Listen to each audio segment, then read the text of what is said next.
Es una maravilla esta exposición de CaixaForum que relaciona diseño y surrealismo. Realmente una gran oportunidad de ver una imbricación entre dos disciplinas, el arte y el diseño, que realmente han colisionado de forma muy fructífera. Para hablar de ello, qué mejor que tener a un protagonista, uno de los principales protagonistas de este encuentro. Es Óscar Tusquets, Blanca. Él es un personaje excepcional porque fue discípulo de Dalí, fue amigo de Dalí, trabajó con él en diversos encargos y además después ha llevado adelante una carrera absolutamente extraordinaria y exitosa. Óscar Tusquets nació en Barcelona en 1941, estudió en la Llotja, pintura, y después estudió arquitectura. Él dice en su currículum que es arquitecto por formación, lo que estudió, diseñador por adaptación, porque diseñar una casa es también diseñar una cosa, pintor por vocación, porque eso es lo que hacía de pequeñito, dibujar, y escritor, dice, para ganar amigos.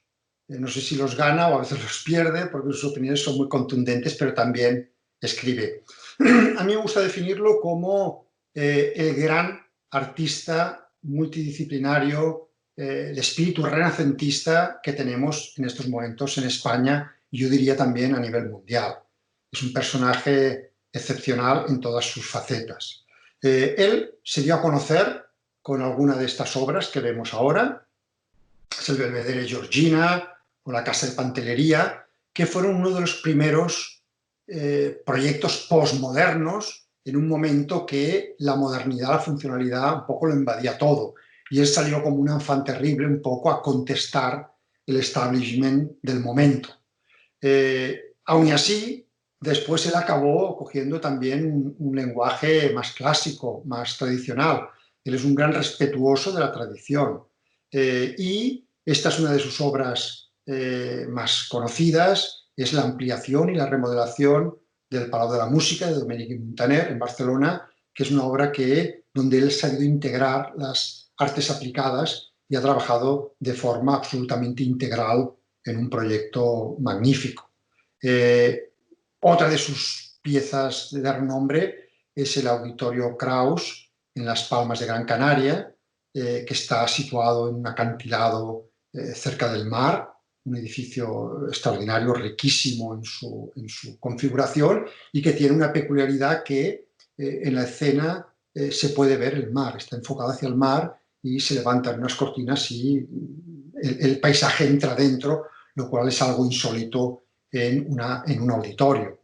Y una de sus obras más recientes es absolutamente onírica, es realmente un trip surrealista, porque se trata de la estación de un metro en Nápoles, que está a una profundidad de 6 plantas hacia abajo, y donde él se le ocurrió hacer un gran cono que llegase, que saliese, que pinchase al exterior para donde pudiese entrar la luz natural y un espacio prácticamente de sueño. En el mundo del diseño, Tusquets ha sido un personaje exitosísimo. Tiene cientos de productos, muchos en producción desde hace 20, 30, incluso 40 años que siguen en el mercado, como por ejemplo, este buzón o esta tetera, que fue un encargo que hizo la empresa Alessi a 11 reputados arquitectos de todo el mundo, entre los que estaba Graves o Richard Meyer, y donde él fue invitado a rediseñar una tetera. Pero tiene productos de todo tipo, desde mobiliario urbano. Yo creo que este es el mejor banco urbano del mundo porque es transparente, por lo tanto no tapa el paisaje, es frío en verano porque no te quema y sin embargo en invierno no sientes el frío porque pasa el aire, el agua no se encharca y tiene la curvatura perfecta para apoyar la espalda. O por ejemplo esta luz que es súper ingeniosa, en las librerías siempre te hace sombra porque la luz está detrás tuyo y sin embargo a él se le ocurrió poner este libro camuflado con este pelito iluminante para poder ver bien los lomos de los libros. Él también es editor, fundó Editorial Tusquets. Una de sus sillas más famosas es esta, se llama Varius, bueno, al acabar de hacerla se dio cuenta que tenía la forma prácticamente como de un violín, de ahí el nombre Extradivarius, que si se pliega tienes por la mitad asiento y respaldo. Yo no sé si en aquel momento tenía también el subconsciente este cuadro de Dalí, de su maestro, donde el violín se vuelve blando y también se dobla. Por otro lado, ya he dicho, Tusquets es un escritor súper ameno, no escribe para el ámbito de la arquitectura, eso a él le aburre, sino que hace ensayos muy polémicos, mojándose con muchos temas, y algunos de sus libros han sido realmente bestsellers y sobre todo long sellers, porque a una determinada gente le gusta, digamos, oír cosas diferentes desde un punto de vista absolutamente personal, culto y realmente muchas veces polémico y en contra de por dónde van los tiempos. Y sobre todo, Oscar es además, así inició y así está siguiendo en su carrera actualmente, como un gran pintor. Él es un pintor realista, no sé si decir hiperrealista, pero con una imaginación en los motivos muy libre. Aquí vemos un autorretrato suyo y en medio, obviamente, una mujer mirando por la ventana, homenaje al maestro, y un desnudo femenino muy torero.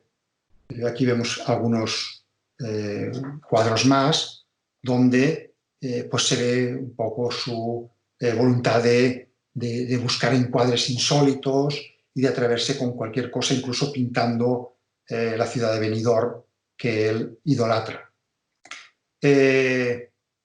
Aquí vemos arriba cómo presentó una silla que ahora nos presentará, que se llama Gaulino, que lo hizo de una forma con una performance, simulando que era un esqueleto de un animal, haciendo presentarse al señor Gaudí en una mesa contemplando la creación, que nos recuerda mucho también esa voluntad que tenía Dalí, polémica, de estos retratos performativos y de este gusto también por las calaveras.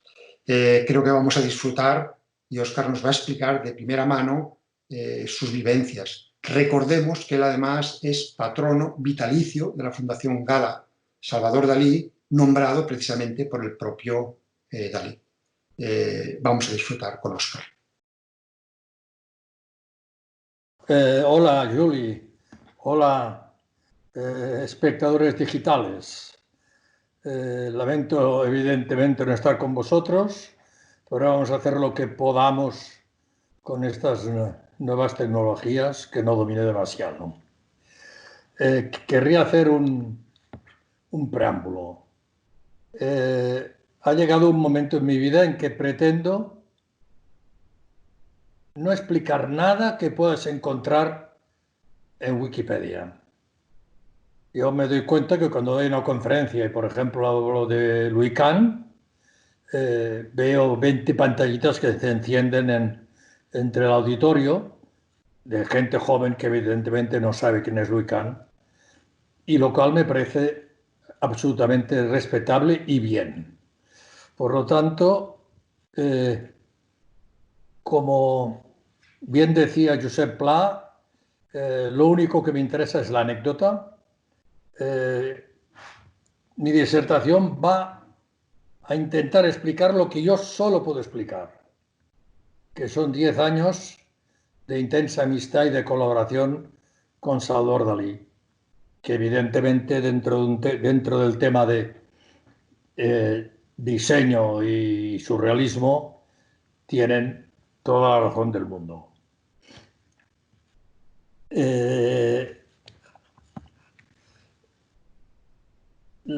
Paso esta foto de Dalí en una de las conciertos que daba, bueno, estas reuniones informales que daban por Lligat, para explicar un poco, pues, el momento en que tuve el privilegio de conocerlo. al final de los 60 y principios de los 70. Y cómo era Dalí en aquel momento, ¿no? Con todo el jardín lleno de gente joven, en un concierto que seguro que era de música rock, y apasionado con las cosas nuevas que pasaban.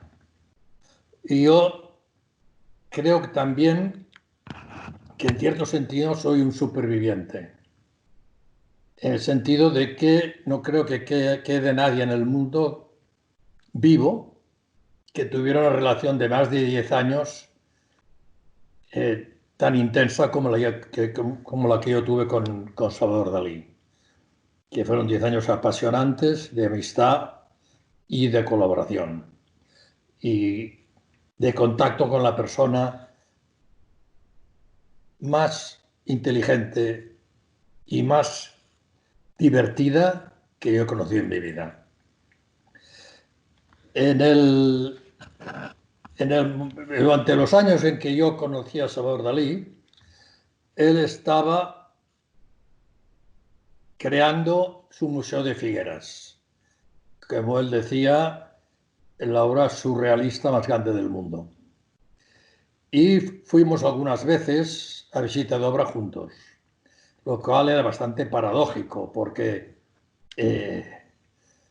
yo aún venía de un mundo más o menos racionalista, más o menos bauhausiano, y ver a Salvador Dalí cómo tomaba las decisiones en la obra era sorprendente, pero a la vez muy formativo. Y un día, viendo este cuadro que en este momento proyecto, que es la cara de Mae West, pudiendo ser utilizada como un salón, que es un cuadro que parece que Dalí pintó directamente sobre una cubierta de la revista Life, lo cual hace que la pintura sea muy frágil, porque está pintada sobre papel. Está en el Museo de Chicago y no viaja nunca.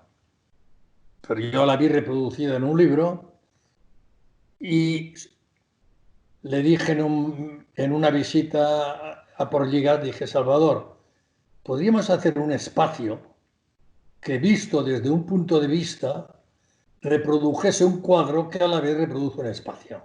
O sea, hacer un salón por el cual se pudiera pasear y que reprodujese tu cuadro.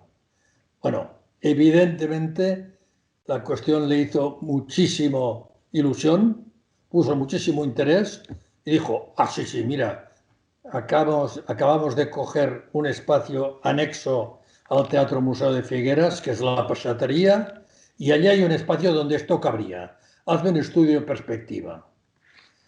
Evidentemente, en aquel momento yo no tenía ningún apoyo digital, hice un estudio absolutamente escenográfico de perspectiva cónica renacentista para entendernos. Aquí vemos un alzado y una sección.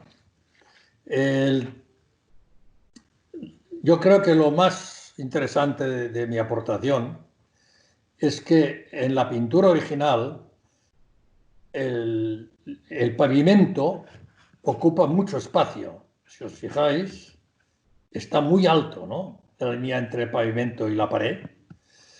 Y esto me obligaba o a inclinar el pavimento, como en muchos teatros clásicos, el de Palladio en Vicenza, por ejemplo. Y esto no me gustaba mucho porque queríamos que se pasease la gente por el salón, y un salón con la planta inclinada no tenía mucho sentido. Y entonces se me ocurrió que otra solución era inclinar la pared del fondo, como se ve en esta sección. De tal manera que el pavimento era horizontal, pero el plano del cuadro era inclinado. Esto es el estudio que hice tanto en planta como en sección, que se lo mostré encantado un día a Salvador Dalí, yo muy emocionado por el trabajo. Salvador Dalí estaba con unas modelos guapísimas haciendo estas tertulias que hacía él, y apenas se lo miró y me dijo, tu sketch, yo ya me fío, o sea, tira adelante. Y así fue. Tiré adelante Y bueno, llegamos a hacer este espacio donde me veis sentado en el sofá del espacio de la Carre de Mai West. Sobre este sofá luego hablaremos, pero acabado el cuadro es del año 36. Acabado el cuadro, Dalí estaba haciendo el interior de una casa de Latiens que era de Edward James, un poeta y un artista inglés. Y hizo un par de sofás, que uno es este, que está en subasta en este momento y que intenta que no salga de Gran Bretaña, que realmente reproduce bastante el cuadro original. Entonces, yo le dije a Salvador, bueno, lo podríamos hacer de una manera inyectado en espuma poliuretano y podríamos hacerlo más ultrarrealista, lo cual a Salvador Dalí le encantó. Y dijo, sí, sí, claro que sí. Y aquí estamos en el Hotel Ritz de Barcelona con el primer prototipo, la presentación en París del primer prototipo, como veis aún era blanco y no tenía la platabanda de base, y tal, era todo inyectado en poliuretano. A mí con Salvador Dalí presentando el sofá en el Hotel Meurice de París y con el sofá acabado en el jardín de Portligat. Cuando yo lo llevé la maqueta a escala 1.5, Dalí le encantó y dijo, déjamela. Y en 24 horas puso su firma aquí en el lado izquierdo abajo, que la veis, con una gota de sangre, que después reprodujimos en relieve. Y de este modelo hicimos 3 o 4 prototipos. La cuestión es que en aquel momento, hablo del año 75, inyectar un elemento en poliuretano de este tamaño tenía problemas de mantenimiento muy graves. Acababa agrietándose, por lo cual ya realmente no lo llegamos a poner en producción. No lo llegamos a poner en producción y mientras tanto la Gouvram sacó un sofá en forma de labios que a Salvador Dalí se indignó y quería ponerles un pleito.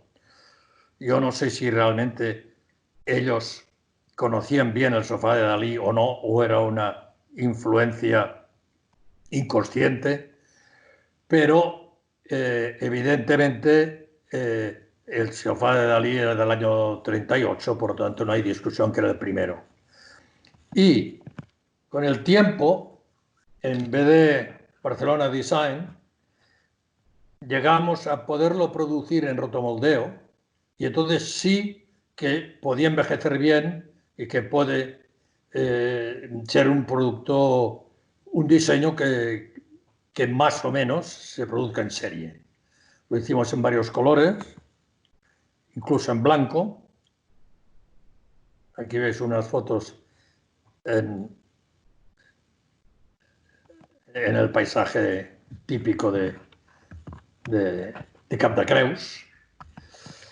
Y a partir de esta colaboración que fue intensa y directamente con Salvador Dalí, tengo que decir que cuando yo le dije, bueno, el sofá que vamos a hacer ultrarrealista no es exactamente el que sale en el cuadro. Y Salvador dijo, ¿qué más da? Vamos a hacer algo mucho mejor que el cuadro. La prueba está que en un momento determinado me dijo, en los huecos de la nariz me ponéis uno de estos troncos encendidos que venden en las tiendas chinas, ¿no? Con una bombilla dentro que vibra y que parece un fuego. Y yo le dije, esto en el cuadro no está. Y Salvador me dijo, pero qué manía, si no tiene nada que ver, lo haremos mucho mejor. O sea que, y realmente en el Salón de Figueras y en los que he reproducido 2 o 3 veces más en otras exposiciones, siempre hemos puesto el fuego. A partir de esto, con Robert Descharnes, que era el especialista más respetada por Salvador Dalí, el que sabía más y tenía mejor documentación del maestro y el que publicó el mejor libro de la obra de Salvador Dalí, se nos ocurrió reproducir otros muebles. ¿A partir de qué? O a partir de cuadros ultrarrealistas, como hacía Salvador Dalí, que daban suficiente información como para hacerlos, como producir estos muebles, y aquí hay una silla y una mesa que realmente hemos reproducido fielmente.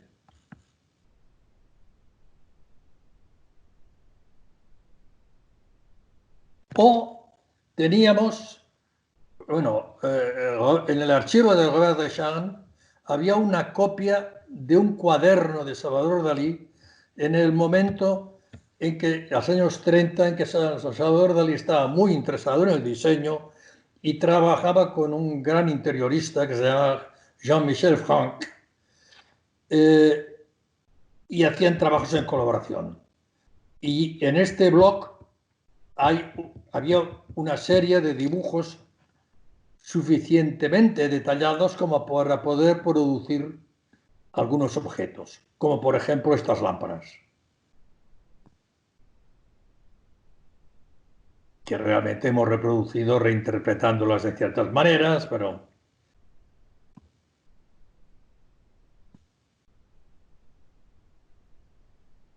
O este tirador, un tirador rinoceróntico, porque hay la obsesión esta de el cuerno de rinoceronte, que es este.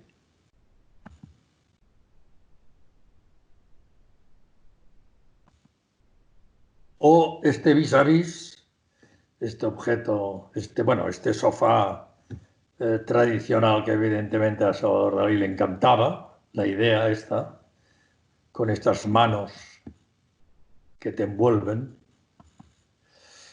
Y un caso particular y reciente es que hemos reproducido un mueble a partir de un mueble existente de Salvador Dalí. Esta chaise longue de jardín, Salvador Dalí se encargó a Joan Behí, que era es un carpintero y un fotógrafo fantástico con el que yo colaboré como arquitecto en repetidas ocasiones y que era muy amigo de Salvador Dalí, que hacía todas las cosas en madera. Y Salvador le hizo hacer unas cuantas tumbonas de jardín para su jardín de Portllgat. Una de ellas está transformada en el Museo de Figueras y la otra está en su casa de Portllgat. Y esto la hemos reproducido copiándola exactamente del original.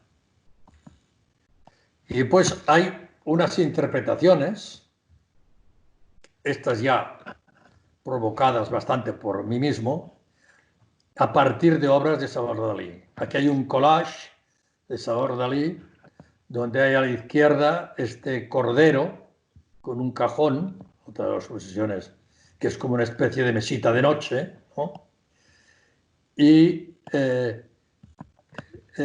yo estuve con Salvador Dalí en un taxidermista de París que se llama Degeol, que es absolutamente extraordinario.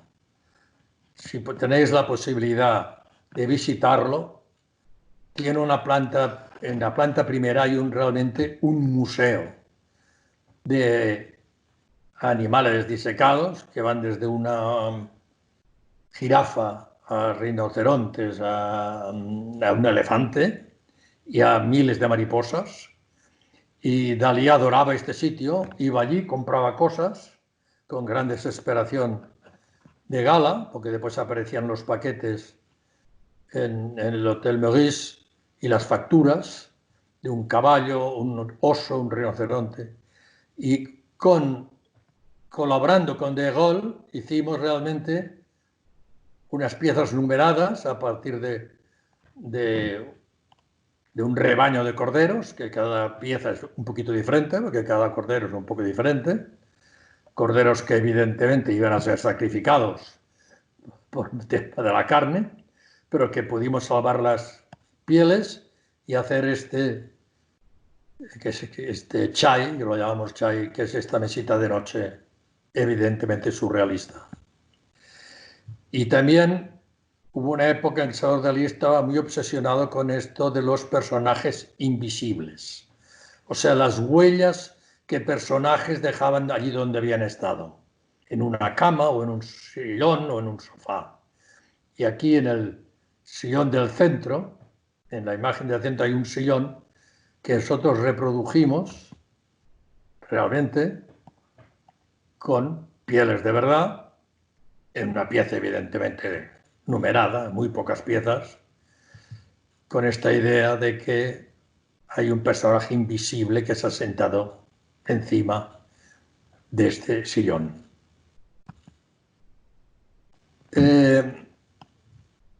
Una imagen recurrente de Dalí es la Carolineta. La Carolineta es esta chica saltando la cuerda que a Dalí la asocia con una campana, ¿no?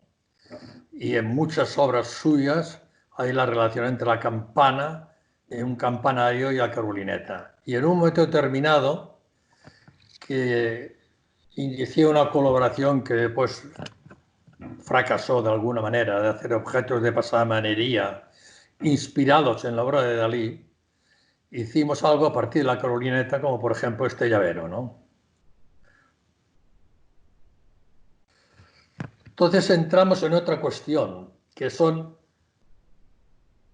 las obras diseñadas por mí, que de alguna manera tienen una influencia de Dalí.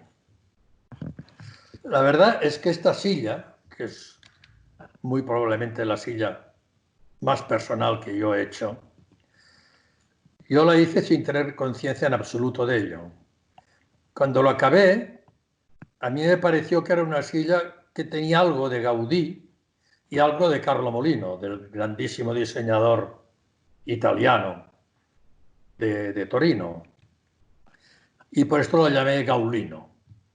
La verdad es que después mucha gente me ha dicho, pero sí es evidente que tiene una influencia de Salvador Dalí. Influencia que no discuto, pero que evidentemente no era consciente.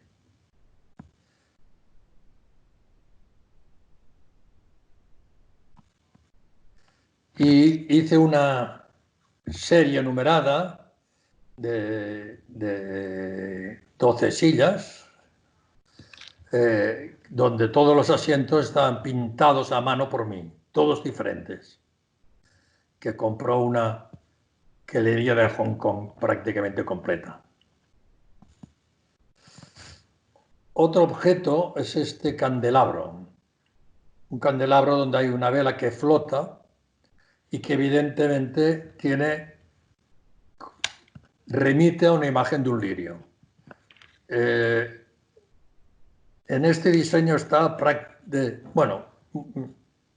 muy satisfecho del hecho de que la parte sexual de la planta estaba reinterpretada con la llama de la vela. Aquí creo que realmente hay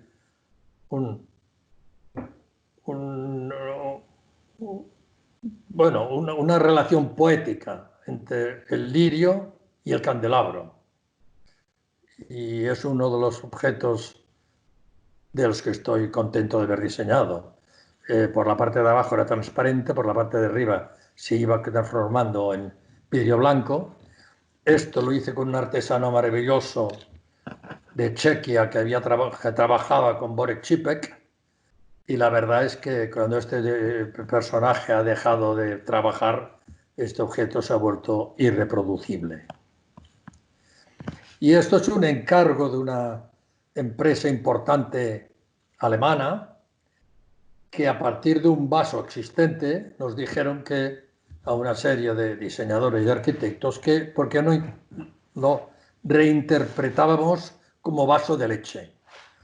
Entonces a mí se me ocurrió la idea de, para animar a los niños a beberse la leche, hacer un vaso que cuando está lleno es bastante abstracto, pero a medida que vas bebiéndote la leche va apareciendo el desnudo de una mujer. Y este es un caso curioso porque este es una serie de candelabros que parten de la idea de que el pie del candelabro surja de la misma cera que al derretirse va formando el pie. Cuando lo empecé a proyectar, a mí me pareció que era una clara alusión surrealista a Salvador Dalí y lo llamé Salvador. Después, cuando lo realicé, porque evidentemente una cosa eran los dibujos, pero después con cordeles y con cera de velas fui creando las esculturas y me di cuenta que me habían quedado Giacomettis, ¿no? Y no Dalís. Pues son las cosas que suceden en la creación. Y aquí es un objeto, un encargo de Alessandro Mendini, el gran diseñador italiano, recientemente fallecido, y el personaje que me ha ayudado más en mi vida profesional. Gracias a él he trabajado para Alessi, gracias a él he trabajado para otras fábricas italianas, gracias a él he hecho la estación de Nápoles de metro, porque, bueno, él quería mi obra y tuvimos una relación fantástica. Y para un montaje, que esto lo explicaría muchísimo mejor Juli Capella que yo, que hizo para una trienal, había en el centro de este montaje tenía que haber una alusión a la mujer, a la parte femenina de la naturaleza. Y a mí se me ocurrió que podía hacer algo con una serpiente. Bueno, todo puede ser el percado original, o podemos buscarle las motivaciones que queramos. Y entonces hice un frutero en la foto anterior. Se ve yo trabajando en la maqueta en casa de un modelista italiano fantástico que ha trabajado con los grandísimos diseñadores italianos para Olivetti, etc. Y el objeto acabado, que es este frutero con soporte de serpiente. La serpiente forma dos asas, lo cual tiene mucho sentido, y tres puntos de apoyo en el suelo, lo cual tiene también muchísimo sentido, porque es el apoyo perfecto para que no baile. Y otro objeto que, bueno, de alguna manera podía tener un simbolismo surrealista es este culito de Putino, que es un soporte para papel higiénico, ¿no? Ahora con la coronavirus esto está muy de actualidad, ¿no? Bueno, esta cosa figurativa, yo reconozco que soy un artista eminentemente figurativo, ¿no? Que nunca me ha interesado el arte abstracto, y a pesar de que la arquitectura tiene mucho de arte abstracto, siempre he intentado buscar una razón figurativa para un objeto. Esto es un encargo muy delicado y muy complicado, que era hacer un monumento a Salvador Dalí en Figueras. Hacer un monumento a Salvador Dalí, un monumento contemporáneo, ya es una cosa muy delicada. Entonces, ¿qué haces? Una cara de Salvador Dalí, unos bigotes gigantes. A mí se me ocurrió que hay esta época de Dalí donde una de sus obsesiones son los cipreses, los convierte en algo imposible, ¿no? Y este concretamente, porque hay uno que sale un caballo, pero este concretamente en una fuente. Y esto sí que me parecía que de alguna manera es reproducible. Y empecé a pensar en un ciprés gigante. Esto va en una rotonda a la entrada de la ciudad de Figueras, un sitio realmente inhóspito porque está entre una estación de servicio y un tren de lavado, cosa que a lo mejor a Dalí le gustaría, la verdad. Y mi primera idea era hacer pues como una pirámide, como un cono de cipreses reales haciendo un ciprés enorme. Me convencieron de que esto era muy delicado, que mantener esto con la tramontana y todo esto iba a dar un mal resultado. Aquí veis una maqueta donde yo ya acepté formar el ciprés con este acero inoxidable de colores, que es un material realmente fantástico, con el que se ha hecho el pez de la Villa Olímpica, ¿no? Que está frente al mar y está envejeciendo de maravilla. Y había un tono verde que me permitía hacer el ciprés.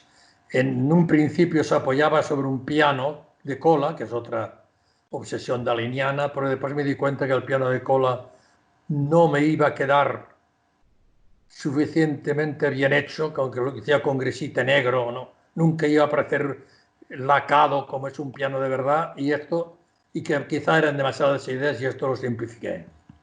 Y aquí está el monumento tal como está realmente ahora. También hice la cubierta del libro de Robert Descharnes, el libro más importante que se ha hecho hasta ahora de la obra completa de Dalí, donde hay la letra lapidaria romana, que sabía que le encantaba, el movimiento, la utilización del mármol y de las hormigas, que es otra obsesión que nace de Jean Dalou en adelante. Lo hice con Oriol Maspons, que fue un gran amigo, y con un domador de hormigas, una cosa bastante interesante. Y hubo un momento en que Salvador Dalí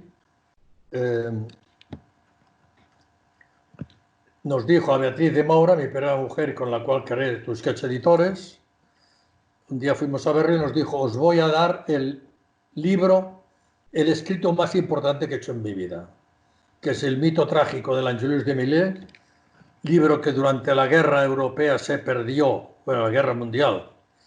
Yo cuando salí de París abandoné el manuscrito y parecía que estaba perdido, pero se ha recuperado, lo ha publicado Pauvert en Francia y creo que lo deberíais vosotros publicar en lengua española.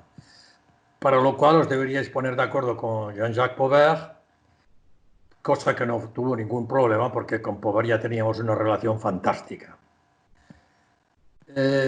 Entonces, cuando yo leí el libro, me di cuenta que Dalí hablaba de unas imágenes de infancia que no aparecían en el libro. Y unas eran estas ilustraciones de un cuento que se llama El gegant dels aires, que son unos personajes que naufragan en una isla desierta y a través del esqueleto de un antiguo dinosaurio construyen hacer un aparato volador y huir de la isla. Y Dalí tenía la obsesión de estas imágenes y en el libro hablaba de ellas. Yo fui a la Biblioteca Central de Cataluña, conseguí el ejemplar original, las reprodujimos en el libro. Cuando Dalí las vio tuvo una emoción proustiana muy intensa.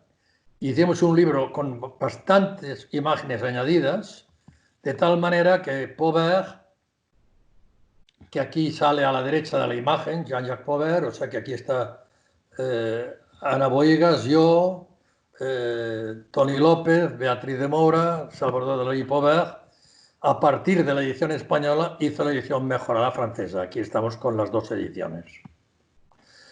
Y después hay un libro que tanta gente me preguntaba mis vivencias con Salvador Dalí, que yo decidí escribir un libro que se llama Dalí y otros amigos, libro que se publicó en una editorial que tuvo una vida muy corta, por lo cual antes de que guillotinasen el resto de ejemplares, la verdad es que se los quedó mi fundación, y si a alguien le interesa puede pedirlo a mi fundación y a un precio de saldo lo puede conseguir.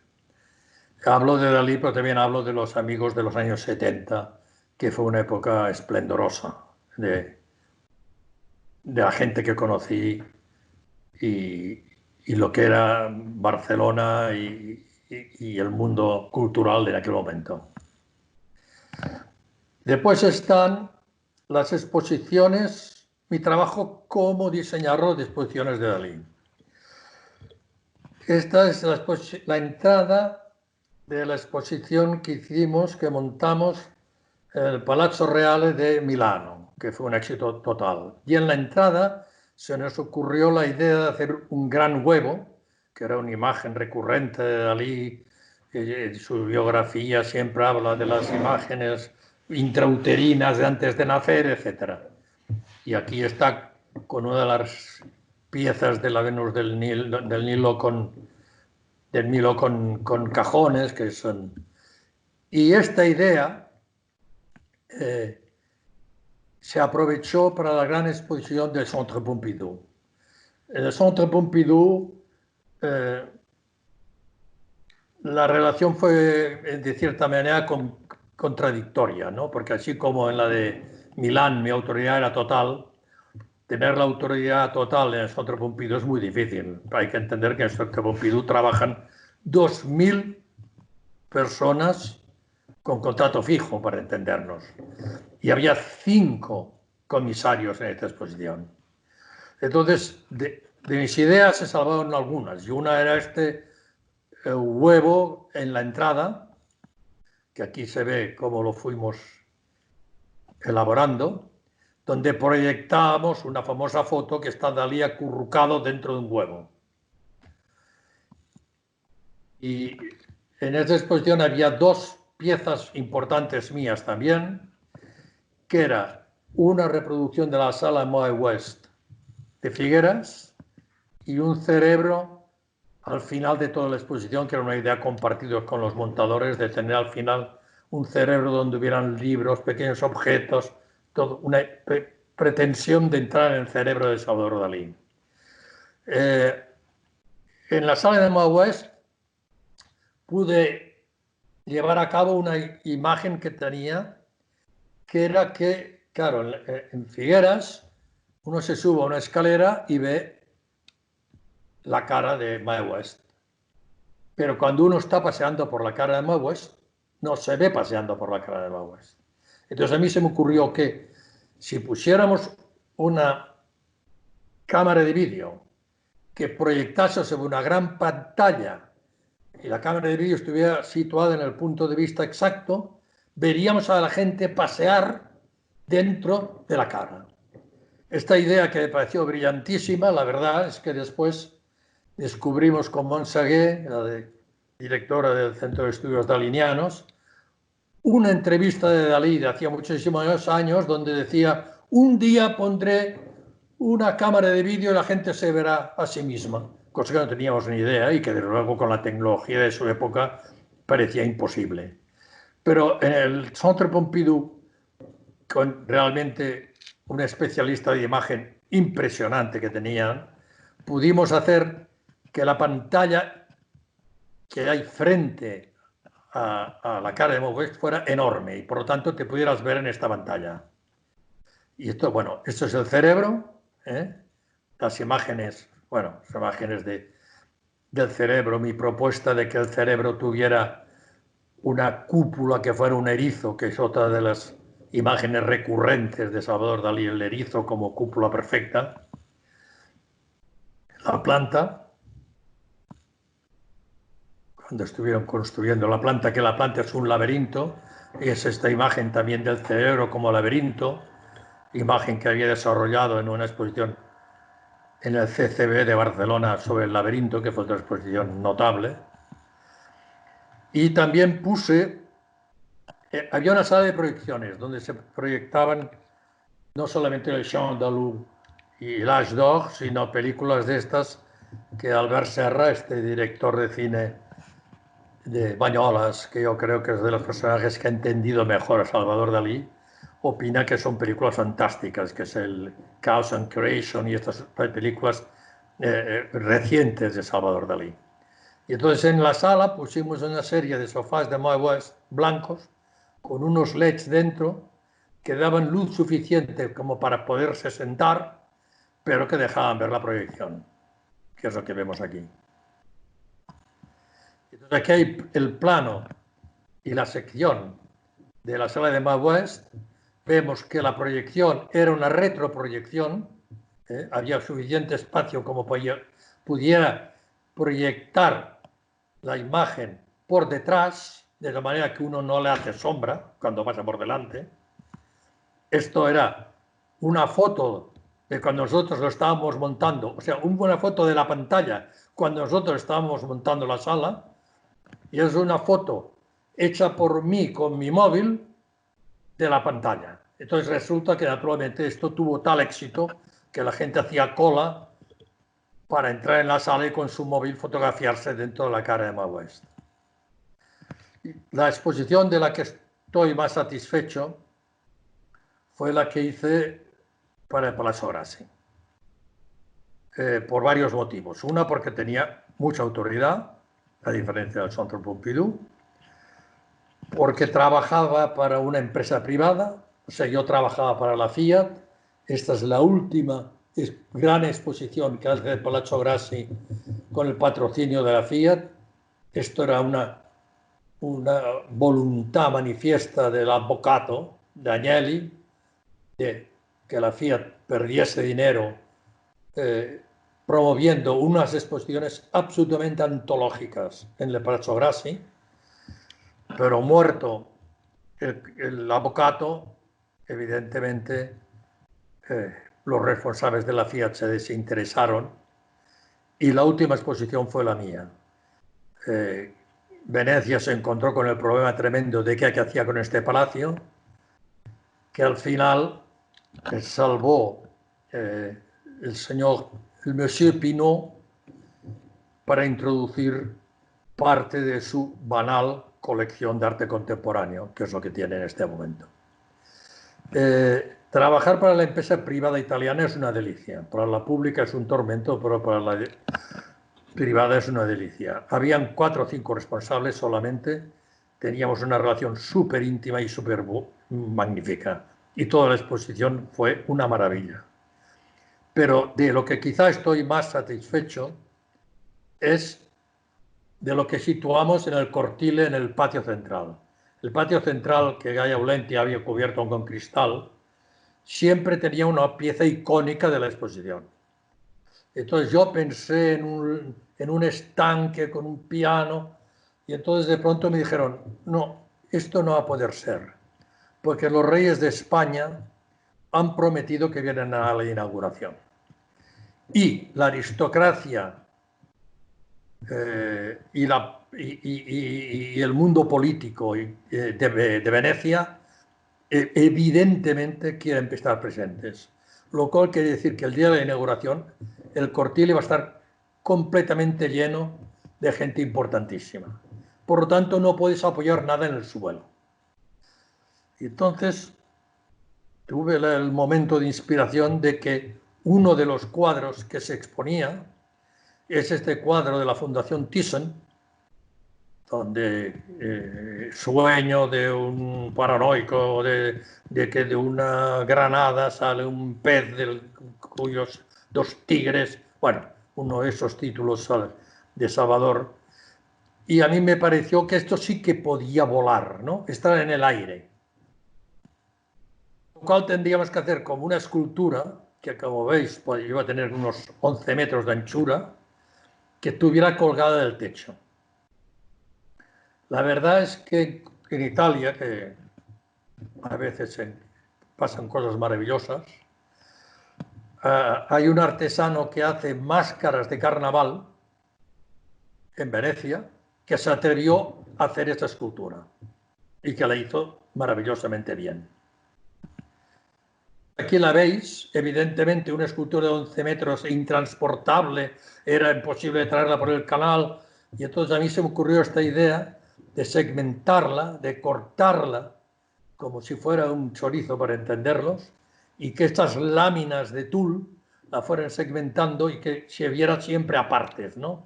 O sea, cuando la ves del lado la entiendes, pero cuando vas dando la vuelta al Cortile vas viendo imágenes diferentes.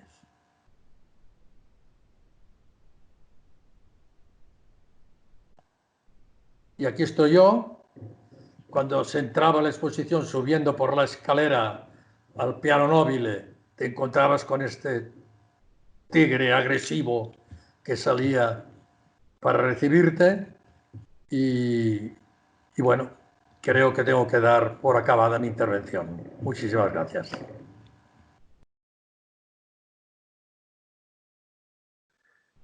Bueno, después de esta maravillosa explicación de Óscar Tusquets, un verdadero testimonio histórico básico, vamos a ver de qué otra forma el surrealismo ha influenciado en el ámbito del diseño durante la época contemporánea.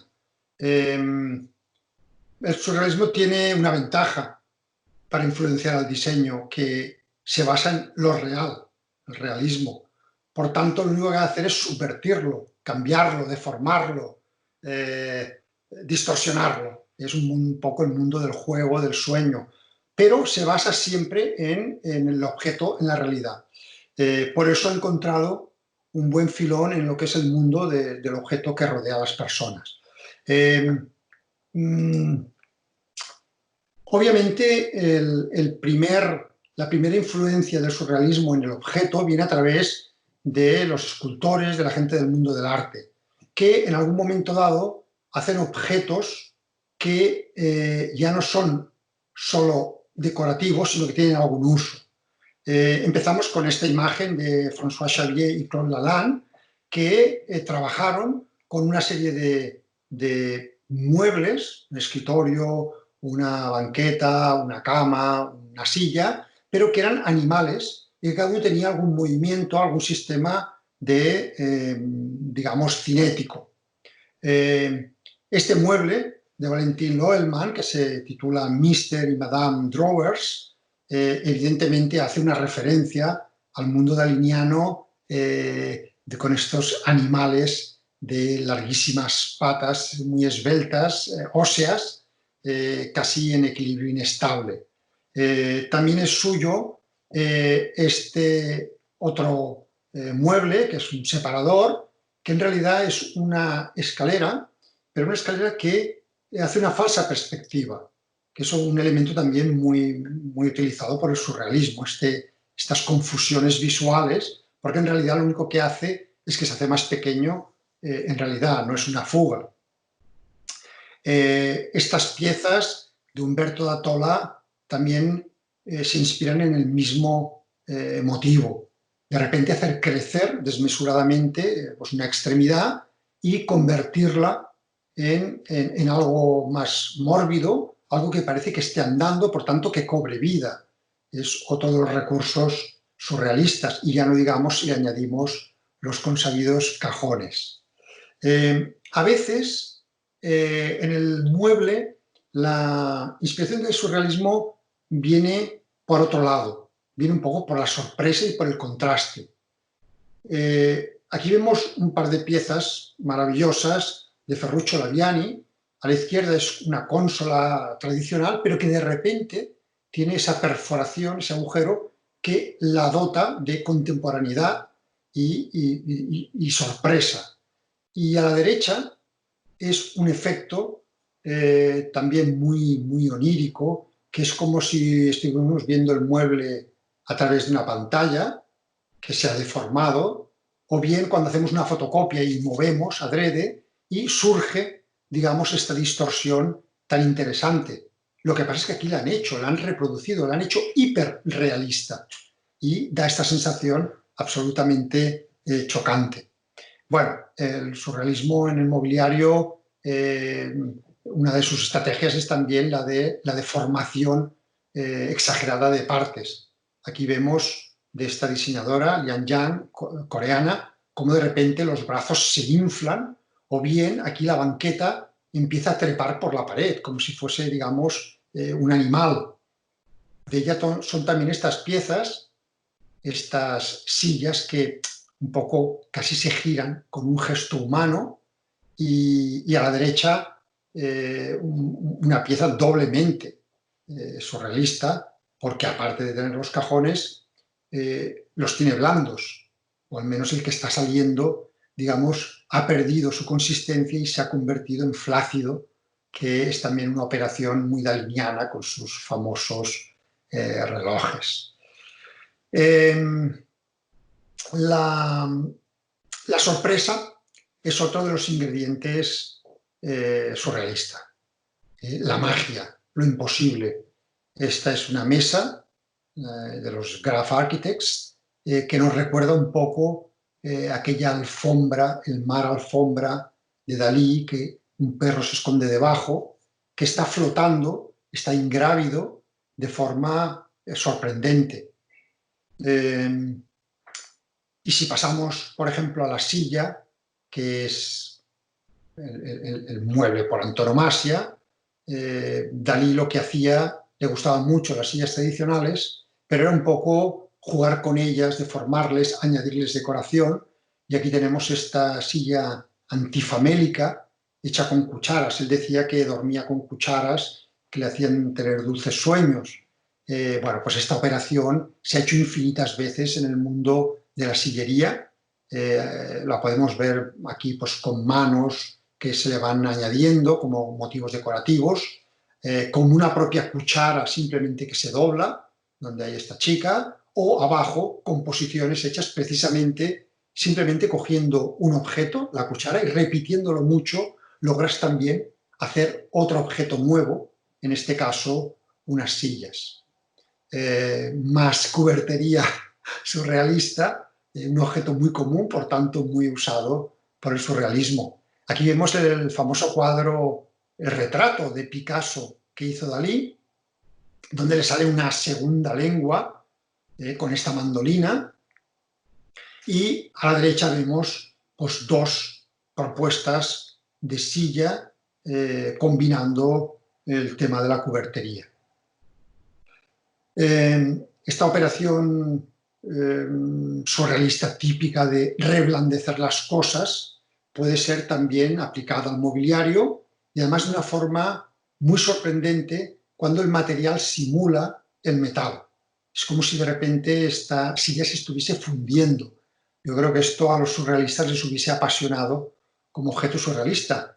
Y también la pieza de la derecha, Marcel Wanders, que es una ironía, puesto que la forma se basa en los globos estos de los niños, tan ligeros, que no te podrías sentar en ellos, pero fabricado en fibra de carbono y además pintado en oro. Es decir, lograr dar resistencia a una cosa aparentemente frágil, o lo opuesto.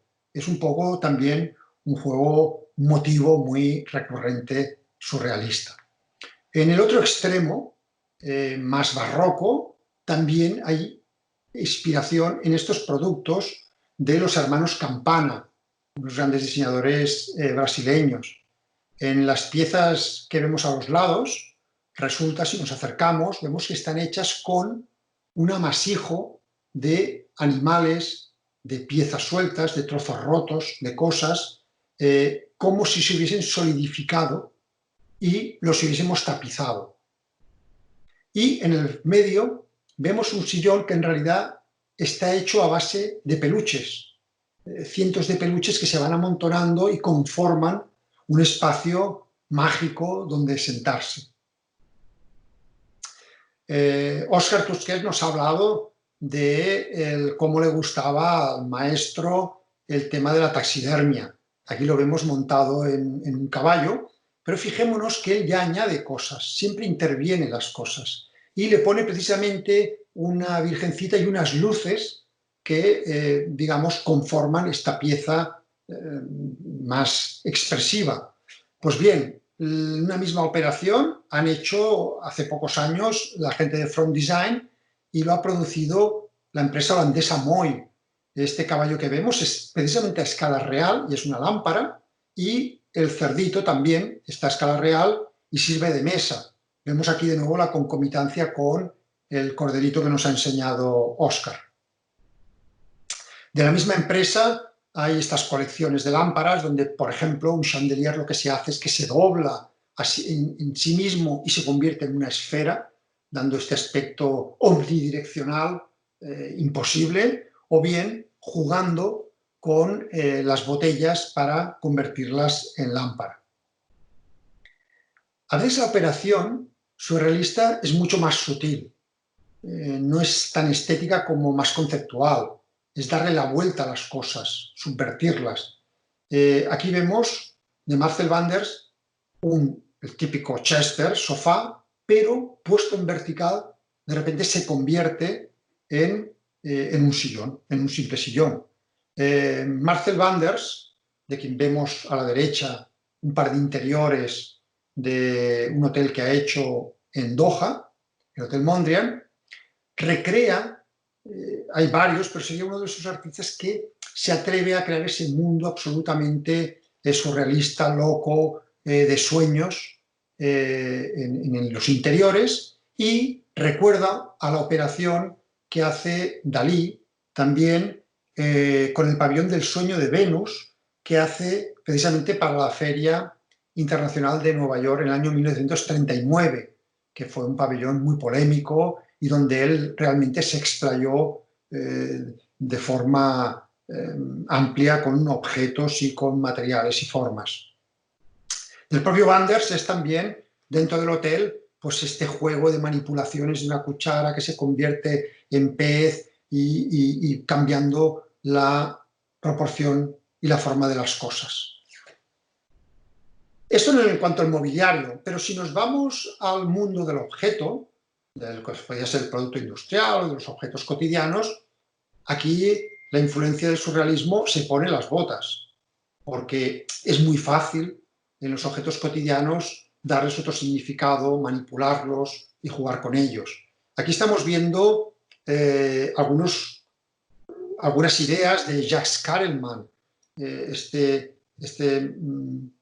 artista francés que se dedicó a manipular los objetos y hizo una inmensa colección de piezas, algunas útiles, algunas funcionantes, pero que él llamaba objet introuvable, o sea, que no se podían encontrar. Aquí se tradujo como imposibles, donde te hace, digamos, sorprendente con cada una de las piezas que vas viendo. Un poco en la misma línea han funcionado bastantes artistas, pero ahora estamos hablando de diseño. Porque recordemos, por ejemplo, que Brossa hizo sus famosos poemas objeto, pero sin función, pero estaban hechos con objetos. O, por ejemplo, los hermanos Díez de Madrid, que también han hecho colecciones con esta ambivalencia poética de las cosas, pero también pueden ser funcionantes. Estos son los objetos de Martin Roller, que lo que hace es cambiar objetos reales y existentes, pero combinarlos entre sí y logrando una nueva funcionalidad. Quizá no perfecta, pero posible. Aquí vemos, por ejemplo, cómo un cambio de escala de una parte del cuerpo humano, como la nariz, sirve para colgador, o cómo de repente un bastón puede hacer de sustituto de una pata en una mesita auxiliar. A veces la referencia al surrealismo es más evocativa, más mágica. Aquí simplemente son unas lámparas que tienen la forma de sombrero y que iluminan de forma mágica. Pero a veces la referencia al surrealismo es muy directa. Esta pieza, por ejemplo, Jacques Phipps, se llama Salvador. Es un homenaje a Dalí. Es, digamos, ese agujero negro que rasgas, que abres y que tiene un espejo que te refleja a ti mismo. Bueno, esto es un poco algunos de los piezas, digamos, de inspiración surrealista, hay muchísimas, pero vamos a ver un poco en España qué pasó. En realidad en España muy poco. Yo creo que ha sido una pena, no hemos aprovechado, a excepción de Óscar Tusquets, digamos, el haber sido el país del surrealismo, o uno de los países junto a Francia del surrealismo. Apenas hay pequeñas pinceladas. Sí es cierto que en el año 77, en Barcelona, se crearon los objetos, los premios Disueño, que duraron 3 años, donde se abría la puerta a este diseño un poco más salvaje, más evocativo, más simbolista, y dejando un poco aparte el diseño funcional. Esto nació de la DIFAT, que en aquel momento ya hacía sus famosos premios Delta, premios a los objetos que funcionan bien, a los mejores diseños, pero abrió esa puerta, quizá influenciada por los movimientos un poco contestatarios, radicales del momento, a estas piezas un poco más oníricas. Pepa Bueno hace poco en un libro, lo ha disuelto un poco, los ha recogido, pero realmente no tienen el peso, la consistencia que podrían tener. Se quedaron un poco en el mundo del gadget, en el cambio de escala y en el cambio del objeto. Yo creo que sí que hay una influencia en gente no bien del mundo del diseño. Por un lado, Guillermo Pérez Villalta, cuando hace muebles, los hace con una inspiración antropomórfica, realmente muy simbolista, más onírica, y el propio Vigas Luna se vuelve aquí también sorprendente, haciendo cosas imposibles. Él, antes de ser cineasta, ensayó el mundo del diseño y creó una colección de muebles que simulaban ser en mármol, pero que estaban fragmentados y rotos, unos muebles imposibles. Quizá yo diría que el diseñador español de renombre que más podría tener influencia surrealista es Jaime Ayón, sobre todo porque él ha creado un propio universo. No es que le haya copiado, pero él sí que se ha dejado llevar por su mundo de fantasía, que es también una premisa del propio surrealismo, ¿no? Que es mírate en ti mismo, en tu subconsciente, y deja fluir de una forma espontánea, sin premeditación, todo lo que salga de ti. Y él hace un cambio de escala, juega con las criaturas, las hace antropomórficas, y yo creo que es, en este aspecto, un representante del surrealismo. Pero no solo en su estética se ve el surrealismo, también en su concepto, en ese juego un poco más austero. Por ejemplo, el artista Cristian Herrera Dalmau, con estas piezas, por ejemplo, unas cucharas que unidas se convierten en gafas, unas zapatillas que son unas piedras para poder andar por debajo del mar, o un coche donde hay un árbol plantado que se incendia, nos recuerda un poco a las performances del coche de Dalí donde llovía adentro, o esta silla que está hecha con una cadena, pero una cadena que en vez de ser floja, está rigidizada, está erecta. Si nos fijamos en la foto de arriba, vemos un interior del pabellón de Venus, del sueño de Venus, donde se ve precisamente también una cadena que estaba soldada para que quedase rigidizada. Bien, otro claramente influenciado por el surrealismo es Máximo Riera, que cuando ha hecho su colección de muebles ha cogido, se ha inspirado en todo el zoológico. Es decir, cualquier animal, él es capaz de convertirlo, como vemos aquí, en un asiento. Volviendo al panorama internacional, y por elegir algún personaje y tocarlo un poco más a fondo, creo que está Ingo Maurer. Aparte, nos dejó hace poco, con lo cual vale la pena hacer un homenaje, y aparte tiene una pieza espectacular en la exposición de Cosmocaixa, de CaixaForum.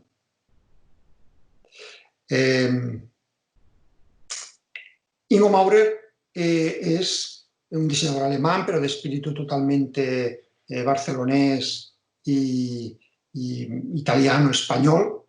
Y en sus creaciones coge objetos cotidianos y les da esta aura surrealista. Aquí vemos, por ejemplo, la bombilla voladora o la bombilla rodeada de mariposas, que es también un motivo muy surrealista. Otra estrategia es claramente el cambio de escala. Aquí vemos que lo que hace es una lámpara con la propia forma de una bombilla que contiene una bombilla. Y vemos una foto de Dalí haciendo un teléfono enorme, jugando a deformar las proporciones de las cosas. Otros diseños de Ingo Maurer son Don Quijote, esta lámpara que tiene este sombrero y tiene la lanza, que es por donde tú lo puedes manejar, es un sueño. Y por otro lado, este corazón, que es un homenaje a Coppola, se llama One from the Heart, corazonada, donde de un corazón iluminado sale una luz que refleja sobre un espejo con forma de corazón que proyecta, como se ve aquí, la sombra en la pared o en la mesa de otro corazón. Es decir, es un juego recurrente de corazones. Pero para surrealista, esta lámpara, esta vela que, como se ve, flota en el espacio. es cierta, es real, tiene un truco, tiene un cable finísimo metálico que la sostiene del techo, pero apenas se ve, sobre todo en un ambiente, digamos, en penumbra. Es muy similar a la escena de Harry Potter con todas las velas, digamos, que están flotando en el espacio. Y también esta otra pieza, que es un homenaje a Man Ray. Vemos una pieza suya de Man Ray, la célebre plancha con los pinchos, y él lo que hace aquí es utilizar el colgador para hacer este ready-made, poniéndole finalmente las bombillas. Esta es la pieza que está en la exposición, en CaixaForum. Se llama Porca Miseria, en principio tenía que llamarse Zabriskie Point, en homenaje a la película de Antonioni, que hay una explosión al final, pero cuando lo vieron los artesanos que lo hacían, dijeron, Porca Miseria, y un poco le quedó ese nombre. El tema de los títulos de sus piezas también es muy interesante, porque así como el surrealismo también le da una importancia crucial a los títulos de las piezas, está expresando aquí también una intención. De alguna forma, esto de congelar una explosión o congelar un movimiento es también un elemento surrealista, y vemos aquí la famosa foto de Philip Halsman de Dalí, digamos, en el ambiente flotando, el Dalí Atómicos. Hablando de explosiones, pues otra lámpara de Ingo Maurer, aquí con un poco más Roy Lichtenstein, pero un poco en línea similar. Y para explosión, el propio surrealismo del cuadro de Dalí, que configura una imagen a partir de pequeños trozos y que nos recuerda a la escultura famosa, el Splash, que hizo Pere Gifre en la exposición de Universal de Zaragoza. Y un segundo diseñador notablemente surrealista en algunas de sus piezas es Shiro Kuramata, murió muy joven, pero que dejó algunas piezas realmente insólitas en los años finales de los 70, principios de los 80. Esta es arriba una poltrona que lo que hace es simplemente marcar el vacío, es decir, tiende a no existir, es transparente. Tú te sientas, por tanto, en el aire. Abajo vemos unas cajoneras suyas, célebres, que el ejercicio es simplemente curvarlas y darles esa sinuosidad que parece que estén en movimiento. Y a la derecha vemos una silla que está hecha con flores embebidas en un metacrilato. Es decir, es también la no silla y el estar flotando entre las flores. Pero quizá una pieza suya mucho más surrealista en este aspecto es la cama, la puta, que hizo inspirándose, por un lado, en los viajes de Gulliver. Hay un momento en que sale esta isla, la puta es una isla que es un castillo que levita, tiene una fuerza especial que le hace separarse de la tierra y puede ir desplazándose. Por eso la cama está elevada, pero también se inspiró, curiosamente, en Marcel Duchamp. Vemos aquí la obra de Duchamp del año 17, que se llama Apollinaire Enameled, que quiere decir, digamos, es una pintura, como un tinte, un lacado, que él a su vez, esa cama la saca de una empresa que se llamaba Sapolín, que vendía precisamente barnices. Si nos fijamos, el dibujo de la cama es imposible, es un translate, la estructura no cuadra. Y es un poco la opción óptica que nos produce también la cama con doble cabezal de Kuramata. Aquí vemos una secuencia muy famosa de Recuerda, de Spellbound, de Hitchcock, donde participó Dalí. Obviamente todo el mundo mira, la referencia principal son los ojos, pero si hoy nos fijamos en la parte de abajo, en la película la escena es muy rápida, de fijar mucho, veremos que tanto las sillas como las mesas no tienen patas de mobiliario, sino que tienen patas humanas, son patas de mujer. A la derecha he encontrado esta foto del set de cuando se montó la película. Bien, pues esta inspiración, el cambiar este truco surrealista de cambiar patas por piernas, es una constante en el mundo del diseño. Aquí las vemos de todo tipo, más cursis, más elegantes, más históricas, más esculturales. Y si nos vamos a las sillas, pues lo mismo, desde la famosa de Alan Jones a la de Cooley School, de Ramón Úbeda, vemos cómo es realmente un clásico esta, digamos, traslación antropomórfica, darle valor humano a cosas que no lo son. Pero para colmo de antropomorfismo, sin duda esta pieza de Jamie Eisenstein, que realmente la silla es humana, acaba funcionando cuando tú te pones dentro. Yo creo que eso también hubiese maravillado a gente como Dalí. Bueno, hemos dicho que los ojos es una constante también en la obra surrealista y daliniana. El ojo es por donde se ve todo, por donde se ve la realidad. También se ha utilizado abundantemente en mobiliario por doquier, pero hay una pieza muy importante que precisamente hace Man Ray y que la hace para una colección que vemos aquí abajo, que hizo Dino Gavina, que se llamó Ultramobile.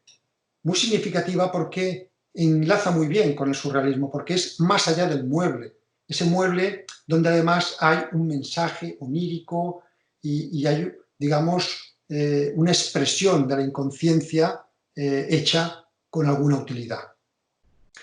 Y bueno, para acabar, vamos a ver este dibujito tan sketch de Dalí, que le encargaron para la escenografía de un Juan Tenorio en el teatro. Vemos la silla que tiene el respaldo, es una calavera.